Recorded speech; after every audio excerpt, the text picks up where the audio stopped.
Well, it's like, but getting on to like the point Bit was going, and really here, like as was pointed out in PC earlier this week, we are having two different arguments, and the reality is they're both perfectly valid. Mike, and I get Schofield's position for Apple, and it's a perfectly valid one, that Apple is very good at monetizing right now. But my concern is, for Apple, even though I hate Apple, my concern is... Oh, I'm worried about Apple. Well, no, I'll tell you why. I will tell you why. Because at the end of the day, why I don't like Apple, I am always for competition of any kind. The better and the stronger the competition is, the better the end product and result for the end user. Which means if Apple does what I think they're going to do, which is basically shoot themselves in the foot and spin off into oblivion, yes, like Bit has said several times, well, you know what? They've made all this money, they're just laughing all the way to the bank, and that's exactly what they'll do. But at the end of the day, I don't want Android to win. I like Android, but I don't want them to win, because if they win, we have a whole different problem. I want them fighting each other. Yeah, it's like I want them fighting each other. I actually, what I really want is I want Phone 7 to start doing better. I want iOS to get its act together, so it's not playing this "we are Apple, we are one, we are an island unto ourselves" game. And I want WebOS to get a better offering from HP. So all four of these SOBs are equally strong, fighting their ass against each other for a good product out of all of them for the various different tastes of the end user. That's the world I want, because then my platform that I happen to prefer will be an order of magnitude better, and so will everybody else's. That's oh, sorry, go on. That's the world I want. But getting into the thing, I'm concerned that if Apple doesn't change their cardinal song they've been playing for years, to be in this island doing the one way, you know, we don't need to adapt, we don't need to shine, yada yada song. With these numbers, it's a matter of when, not if, and probably sometime this calendar year, to be quite honest, that Apple's going to start to decline enough in terms to the other offerings that unless they do something which is completely unprecedented for Apple, which is basically go, we are going to open up a little. I'm not saying be open source. Apple will never be open source, but open up a little where Darwin. But it's when Apple does open, they put barbed wire closed around it. So yes, technically Darwin's open. Darwin's open. But barbed wire around it. They just didn't help you. You wanted to do something with it, you know. But well, that's funny. I can do something with Darwin without firmware restrictions tying its hands behind its back. Because I've seen other things. Did you say firmware restrictions? Wasn't there like a Darwin? Say it again. Feedback. That hasn't been. Apple did finally give up on that. They were doing that initially, though. It's like, but my concern. If you're getting at TPMs, Apple never had a TPM. True. But if you get into okay. But what I'm concerned about here, one of the ways, like you're saying, this marketplace, and the big monetizer right now for iOS I'm getting some kind of feedback. Can you hear me now? I can't hear you guys at all. Can you hear me now? That's better. Okay. Like a Verizon commercial. But the big monetizer for Apple right now in terms of iOS is largely the apps. The apps and the subscriptions. And here's the thing. The terms of dealing with Apple is dealing with Apple. And that's desirable only so long as iOS has a sufficient market share to justify putting up with all that bullcrap. As soon as Apple starts to lose any kind of a good chunk. Now, right now, why Android has overtaken them in half the time it took Apple to get their current market share, they're barely above them in terms. But continuing at that double market growth was multiplied by the, like it was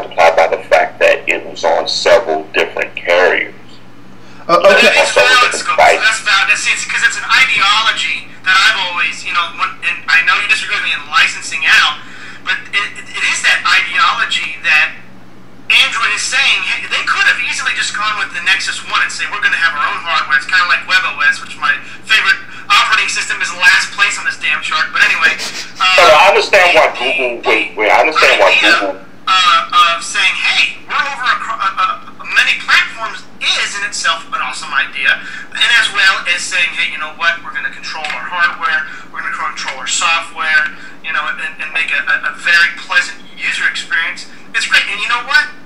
It's fine for a lot of consumers that do want that experience. I'm obviously an Apple fan for many of those reasons that partake, and we'll get into that liberty versus security argument later. But I'm an Apple fan because of a lot of the qualities that Apple has given to me since, Jesus, the early 90s onward. Well, no, and I would argue that even though I would love to see iOS, just like I would love to see OS X licensed to make more competition, I would argue that Apple doesn't need to open up that much in terms to actually be a player in this game. What they do need to open up on is the following things. They don't have to license it. I mean, what are you going to do? Here's iOS? Yeah, no, they don't need to do that. What they do need to do, though, is that here's the thing.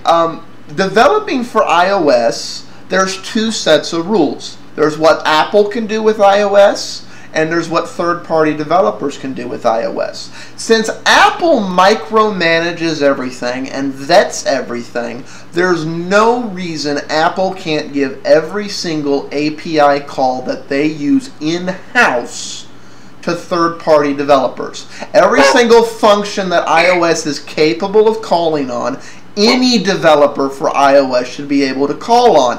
Which means if Apple gets something wrong, then a third party can fix it, and they'll have a little flash in the pan, which Apple will get a big cut of, and Apple will understand, hey, this third-party developer made a UI tweak. We thought we had it right, but this third-party developer is selling 1 million apps. Okay, let's let them sell a little bit more, get our cut, and then push an update to iOS that adds that functionality. Because let me give you an example of what just happened, and Apple's trying to call foul, and I'll disagree with Apple on that. The dev kit for WebKit of Safari does not have the new JavaScript engine, and this company had an application that they write for Android, that they write for iOS, and I don't know who that would add it so you could take advantage of the modern web. Yeah, so they tested their app, and I agree with that company. If I wrote an app, and Apple's saying their platform is faster, well, by golly, I'm going to write my app, I'm going to put it out there, and I'm going to test my app to see how well it does. Oh, wait a minute, my app is doing better on Android. That's not a foul, because Apple comes back and says, oh, well, that's not fair. Our faster engine is in the Safari web browser only. Well, hello, Apple. You need to, push it out. Now, I'm always the one that says, look, Apple started off in 2007, and Jobs gets up there and says, oh, all applications only need to be going through our Safari web browser. Well, all of us developers go, we want to run native. Apple finally yields, we get to have native apps. And the progression continues. Well, they saw that there was money in that, but go on. This engine will get pushed to the other applications. Yeah, the billions of dollars Apple didn't want. But it goes in hand with what you're saying, in that you want features pushed.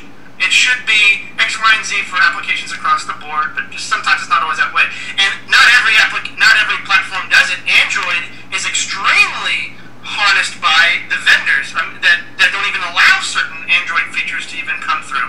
So each operating system in itself has its own limitations. It's just wonderful when Apple does it to themselves, and Android is like, well, Android's getting hurt by the vendors. And see, this is part of the reason I want more competition, because the more open the competition is, and the more innovation that's allowed to take place, the less lockdown is tolerated. And I don't see how that would hurt Apple, because obviously if somebody's making a UI improvement to iOS by adding functionality that Apple either overlooked or thought was bad, but the user base disagrees, that's a win-win for Apple, because without them having to invest any money in it, they're letting their user base be a test ground for what they prefer. If something's selling or being downloaded a lot, that changes what Apple thinks is right, free of charge, possibly even to their benefit of profit margin. They are finding out what the actual user-voted right answer is without doing any beta testing, without having to get out of this draconian, okay, the light's on, don't look at my computer screen, without having to break any of that thing that they do and like to do. They're getting that. Sometimes it takes time, though. Let me say it, because... But let me give you an example. Let's conceive a product. Like, I write a huge software system that manages hospitals. And a hospital comes to me and says, man, we would like to do this. And my foundation design may be, well, geez, to do that, I have to undo X, Y, and Z to get it done. Because I hate modular programming to put Band-Aids on things. It adds extra layer and hurts performance.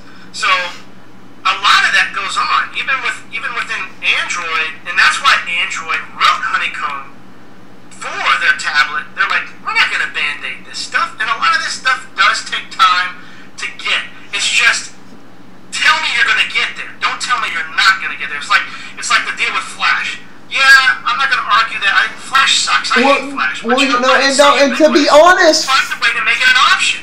To be honest, letter to everybody and say, we're not going to ever have Flash because of X, Y, and Z. To be honest, the letter itself was very hypocritical about third-party development when they themselves do it to other platforms. The Flash is a perfect example of this little mini argument.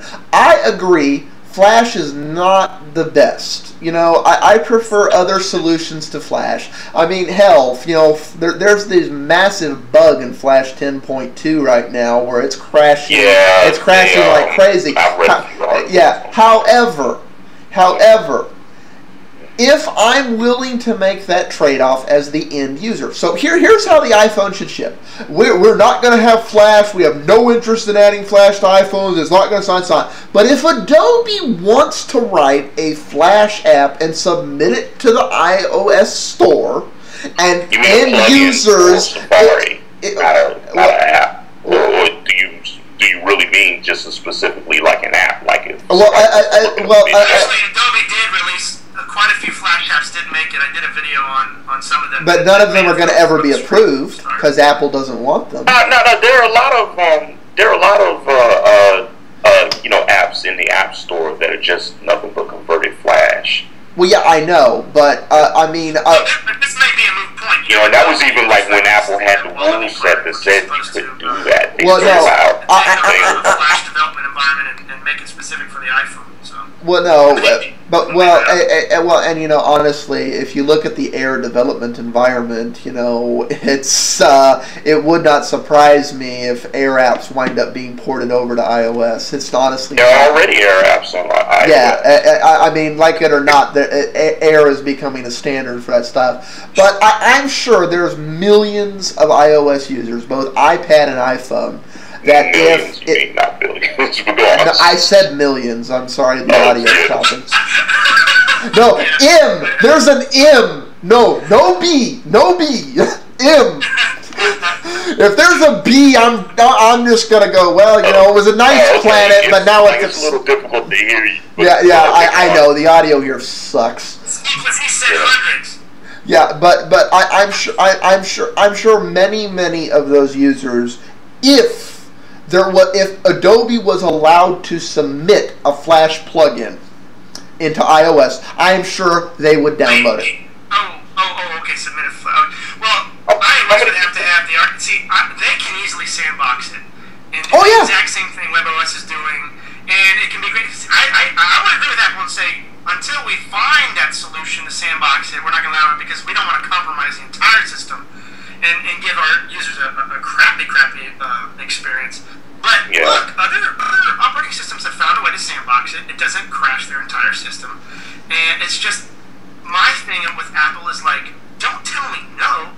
I understand logistic and time frames. Just say, hey, if Steve Jobs could have done it very gracefully instead of writing that dumbass letter to say, you know what, Flash I hate Adobe because they didn't do what I told them. We're going to look at it when, we're going to look at that Flash product when Adobe is finally done, because Adobe still hadn't delivered the the mobile Flash version yet when Jobs had written that letter. I think it had just been better and more graceful to say, you know what?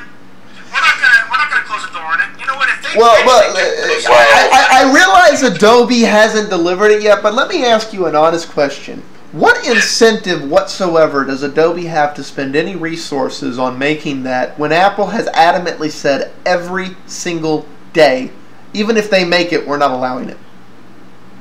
It depends on what Adobe wants to have, because obviously iOS is not going to be the larger market share for long, so they can say, well, we're going to continue on with our Flash products as they are. But hell, if I'm Adobe, I want to make my Flash product the best and lightweight, because I will get killed by alternate technology. Believe me, in the mid-90s, I lived to destroy Flash and prove that it was a pile of crap when Macromedia ended it. Because we had the document object model, and I did just about everything, all animation with JavaScript. It's just, you started to lose when Flash became a bigger plugin and had a back end, and it could start streaming, and then he was like, it's a hopeless battle. I gave up, fighting it.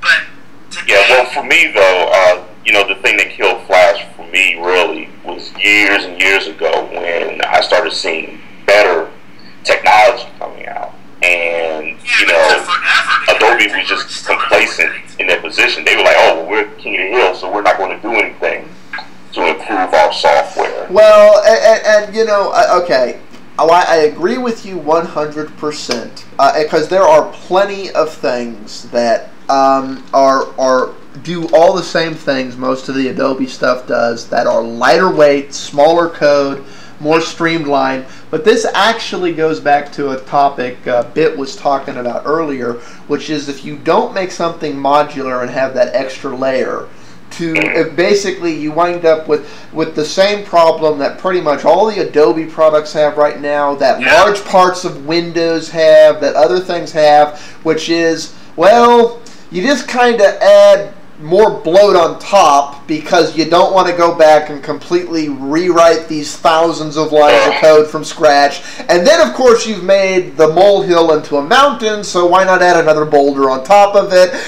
The problem is... Sounds like you're describing Photoshop to me. No, that's why I'm saying that this is the problem currently with a lot of the Adobe stuff, and that the only way to fix it is basically a complete rewrite, because there's been innovations in streamlining code over the years, but they've basically, that core, they rather than go back and completely rewrite it, they've just, okay, let's add the new thing, but just add it on top, and it's basically, they have to completely rewrite it from scratch, and that's not a small project. By any scope. It's actually easier for projects that started years later, who started at a different bloat level. It's they want that top dollar that they're asking for their products. So, if they want that top dollar, then they need to do some top level. Let me say my honest opinion. I've said it many times. The anti-Flash movement, I think, in Apple is not rooted in the actual technology. I think it was that Apple wanted to create an advertising scheme which was dominated by Flash, and now there is an alternative, iAds. They use their own platform, which was gigantic, and essentially remove the huge purpose of even wanting to run Flash but I will say I still run into several sites that I hate it, even on my Palm Pre that still doesn't damn support Flash, that it just sucks to go to a website and there's just this big-ass stupid plug-in symbol looking at you. Yeah. I hate that. Well, in the iOS side, that plug-in symbol isn't there anymore. It's just blank space. Give us the freaking option as a consumer to sandbox it. It's not going to hurt the damn system. Well, no, let's say but see, this goes back to the the open thing. It's not like Apple has to become open. They just have to allow development to occur, even if it's development they don't necessarily like. And honestly, they could create a whole separate section in the iOS store which says applications that will decrease the performance of your device. They could create they could do that, and basically they would stick Flash in there and go, if you load this, your iPhone's going to become shitty. But If you want to. Man, they would get sued so That's not Apple fast. style, dude. That would be freaky. I mean, we're going to get into liberty. We're going to get into liberty versus security here in a minute, but Well, I want to touch on one more thing. Chimed in, and I need to go get a refill. I'll be back in like 30 seconds. Okay, Plus my son is out here. I want to touch on what Scoville just said here, though. Of the choice, if Flash isn't going to work, I prefer the way Android used to do it and WebOS does it, where I actually see that there is content there, but it's missing. So I realize I'm missing part of the page, because I have seen that in iOS, that, you know, ever since that iPad announcement, they pushed an update out where it's just a blank white area. And the problem with that is, it's like, depending on the shape of the area and where it is, and I know why they did that, because they don't want you to realize there's parts of the page missing. But everybody knows that there's a part. I know, but depending what the part is and where it is, on some sites, it takes you a second to realize, oh, it's the white area that looks like buffered space. That's this thing they're talking about. And that if I saw the gray box that let me know, oh, this area is missing, I'd be annoyed, but I wouldn't waste time there going, wait, what part of the, where is the part of the page? Like, you know what I mean. There's pros and cons to both. I understand what you're saying. You know, look, on the whole Flash thing, personally, I think that Apple doesn't have Flash on their iOS devices because, you know, like just like with their store and everything, you know, look, when something is on the device or when something is in their store or something like that, then in a way, even if Apple didn't make it, it kind of represents their product. And if, you know, and if they let this plug-in system onto their operating system, and it tears it down, then, I mean, not tears it down, but, you know, you get like less battery life or whatever. Well, okay, but that goes that makes it look really bad, even worse than, you know, if they didn't allow it to begin with. Well, but see, that goes into another issue of iOS, which would actually be along the lines of what I was saying before, son.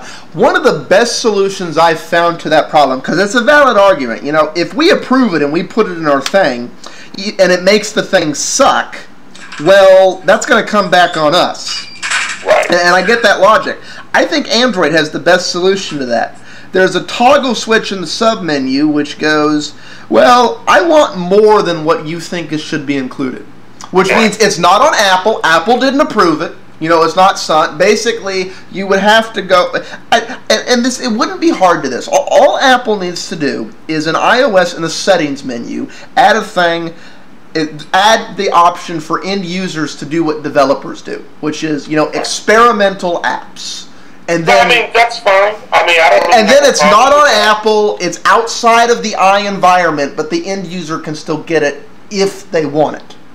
Right. Well, look, you know, I mean, I don't necessarily have a problem with that. Well, I think that they, like, when they did something similar to that, well, not quite similar to that, like, okay, for the past number of years, you know, every new Mac has come with Flash pre-installed, right? And, you know, the most recent MacBook Air that came out, it didn't have Flash installed on it at all. Right. You know, and people installed it and they were like, oh crap, we get like 2 hours less battery life. You know. Well, that's why they didn't install it by default. Once again? That's why they didn't install it by default. I just hit one of my biggest pet peeves. I hate that battery life is the standard. I'm going to say one thing. If the damn thing lasts for a month on one battery, but does not serve the functions I need, it's a pile of crap. Well, and honest... If it's a 4-hour battery, if it does what I need it to do, I'll recharge it. I'll find a way to recharge it, or I'll buy a third-party product. Well, and this goes... Sacrifice your operating system for freaking battery power. Well, it's and you know... if it doesn't function right. Well, no, and I actually have... I agree that battery life is a concern on some things, But like what Bit's saying with you need, if it doesn't do what I want, this is one of the reasons it's always bugged me that all the Apple mobile devices, their laptops, their netbooks, and I don't care what you want to call the Air, it is a netbook, and their phones. It's not a netbook. It's a netbook. Yeah. No. It's a netbook. It's a netbook in the same way that the MacBook Pro is a netbook. It's a netbook. It's got the same freaking processor it's got the same freaking class processor as half the netbooks that are for sale today. The difference is it has solid state. So today, half the ones I've seen are using Ion processors, whereas the MacBook Air is using Core 2. But look, no, you brought that up now. Look at the specs for the Core 2 Apple used. It's almost, see, this is something Intel did that I think is very freaking smart. When they came out with the latest brand of chips, there are lower-end Core 2s that are the same as the higher-end Atoms. There's this overlap. There's some high-end Duos that are the same as lower-end i3s, spec-wise. I think that the MacBook Air actually uses a better Core 2 than in the laptop that I'm on right now. No, the processor. I'm not sure. I have to take a look at that. I looked at that. Intel credit for that. That what you just said is the lack of the damned Intel CISC ingenuity in that. Let's just paste cores and take forever just to put the gosh damn memory controller on the damn CPU. But I'm not going to. No.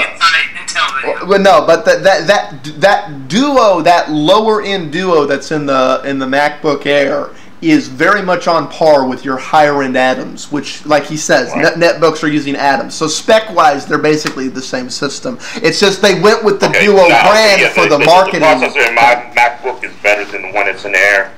But okay, let me look this up. All right, now keep talking. No. I'm not saying all Duos are in that quality. I'm saying, but the Duo in the Air, because the Duo in the Air is a little 800 megahertz front side bus, little lightweight processor. But anyways, if battery life, like you said, battery life's a standard, yada yada yada.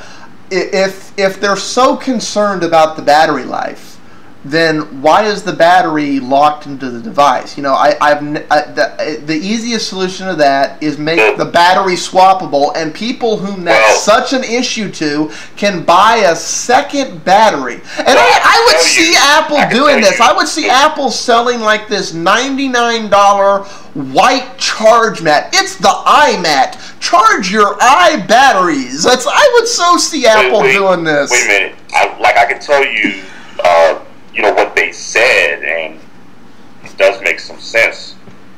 Because the level of battery life did change before and after they, it changed after they had, changed that particular mechanic.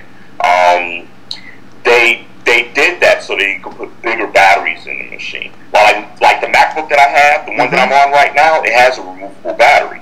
But my battery life is about half as much as those newer machines. Well, okay, but how much? No. But I have to ask a qualifier on that. How much of that is the millimeter or two bigger battery, and how much of that is the generational improvement in battery technology? Because I have batteries in the newer things. Because everybody brags about my MacBook gets up to 10 hours. There are pieces. It really does. I don't disagree with that. It's a big deal. Well, no. But I want to. No. See, somebody who owns one. No. Hold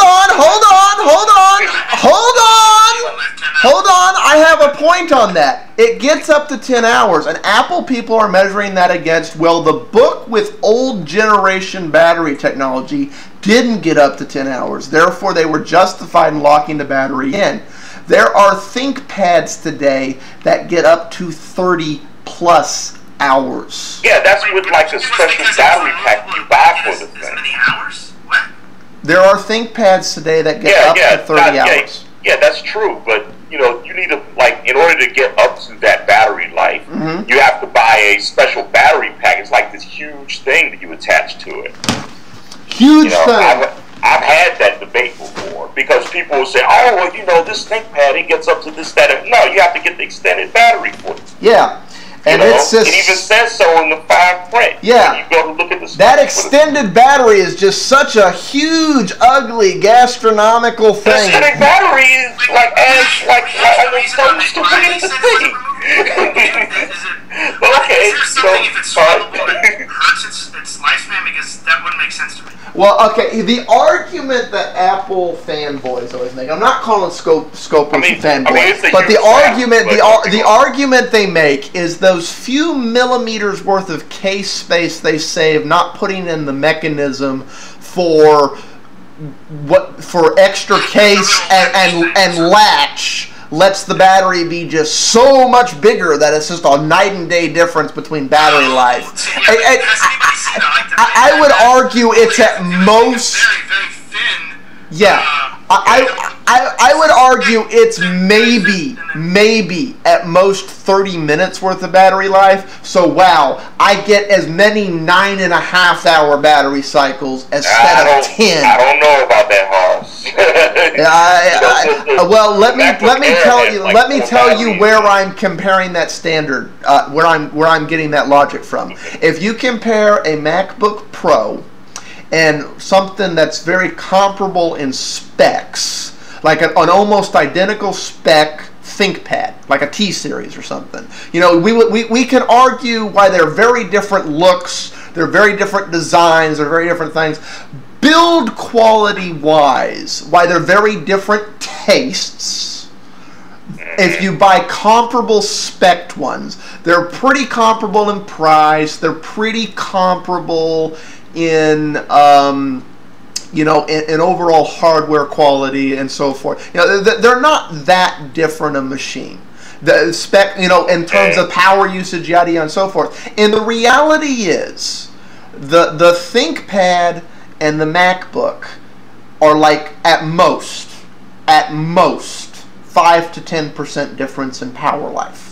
The advantage of the ThinkPad is I get that 90% power multiple orders time. Now the difference is how Lenovo advertises that battery life, because Lenovo doesn't say the up to. They put their estimates more in practical work, which is usually what Lenovo users are doing. Because when you actually do benchmark tests on a Mac Pro, yes, it gets up to 10 hours. But if you're using it, it gets the same 3 to 5 pretty much anything else. No, the reviews that I've been reading on the latest MacBook Pros have actually been pretty close to Apple's estimate. In the past, Apple's estimate was like higher than, like in the past, Apple's estimate was higher than, what you would get in the real world. But the latest reviews that I've been seeing and everything else I've been seeing, Apple has actually been pretty close. However, Lenovo's had the. Wait, before you jump on me. Okay. Okay. I have to point out that in a recent review for, say, for the iPad 2, right? Right. What's his name? Old guy, white beard, does a lot of does reviews for all things D and stuff like that. I can't remember his name. Anyways. Yeah. Mossberg, right? Oh, you're talking about that guy from that, what is it, the digital... I know who he's... Okay. Now, Mossberg did a review of the iPad 2. In his review, there's a part where he goes over the supposed negatives of this device, and one of the negatives was, the battery only gets like an hour and a half more, like it only stays an hour and a half, like stays up for an hour and a half, more longer than Apple said. Apple said that it'll stay up for 10 hours, and it only stays up for 11 and a half. Okay, but I know, but I want to quantify something on your saying there, because we're talking about the notebooks. Right. You're talking about the device which is basically sticking an iPhone with an oh dear God battery and a larger screen. Well, I'm not. I want to make it clear why this is a valid joke. Well, the iPad's just a big iPhone. Hardware-wise, when you take an iPad apart, it's no wonder that thing gets really good battery life because it's like 90% battery. It's, and I will argue that on devices like the iPods, the iPad, the iPhone Touch, even the MacBook Air, internal only batteries, valid argument for the reasons. I'm talking about the actual computers, MacBook Pro and MacBook. Yeah, they should have a place one, because to me, batteries should be part of the argument, but and I would extend that. I would extend that to the phone because you're going to be using the phone more because you're also using it as a phone. Here's the thing. Here's the reason why I brought that up. Okay, it doesn't make sense for Apple to be 100% truthful when it comes to the iPad, and then fib on the MacBook Pros, especially considering that the reviews are supporting what Apple said about the battery life of these devices. Okay? Now, it would have been different if we were talking like 2 years ago when Apple would say, this computer gets 6 hours of battery life and you only get 4, right? That would be something totally different. But now, Apple's saying, okay, this device gets 7 hours of battery life, and the reports are coming in. It's like, it gets about 7 hours of battery life. You know? But you know what, Scopeless? Yeah, and I know there's the argument about everyday users and stuff like that, but when you start calling it a MacBook Pro, I'll tell you right now, it's not every day. Well, no, and see, this is why. Do not live up to their.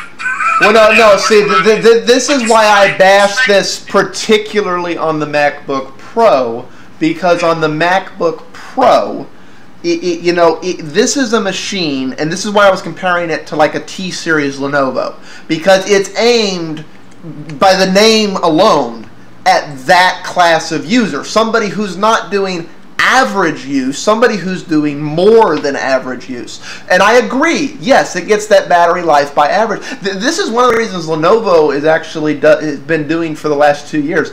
They actually claim, they underclaim. If you do that same test with the Lenovo, it gets more than the battery life they claim. It gets very much on par with that test with the MacBook, and that's the thing. Because they know their users aren't doing average use. Their users are running their CPU at 90 to 100%, 80% of the time. They're spinning that optical drive all the time. They're working the thing. Check it out. I got the ultimate argument for this. Apple is willing to sell me a $42 HDMI cable to do whatever God knows what with an iPad, and not giving me the over-the-air updates, and so that's $40 in the bank. What is that, 1,000% profit? And they can't do that for a freaking battery? Come on, they can make it Apple only and put the damn sticker on the battery and make people love it even more. More money in the bank. Hell, they could adapt such a proprietary form factor that's the argument right there. You're willing to sell me this cockeyed, bomb-looking thing, as a lot of the pure Mac fans, like to say that. You know what? I actually have the perfect way they could do that.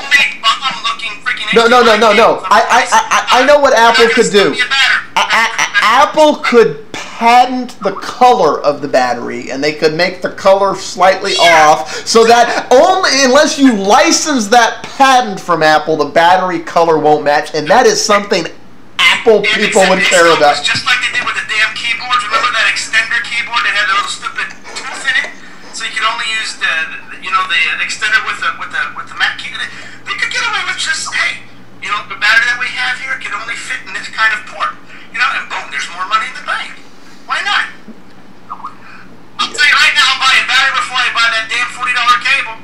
Well, and there's clear, but we need to move on to something else. But I mean, there's obviously MacBook people who want more battery life, because one of the number one third-party accessories that sells for Apple laptops is an external battery.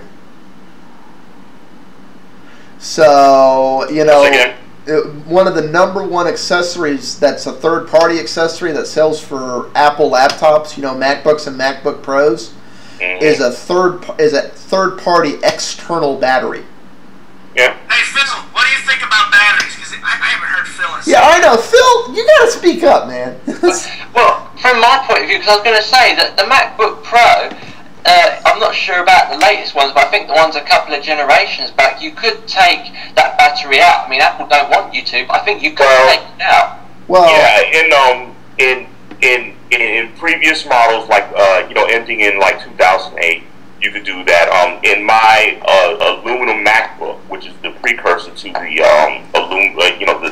the 13-inch MacBook Pro, it has a slot on the bottom, like a little tab. I flip it and I can take out the battery. then they went to that unibody Lombard that I talk about so much.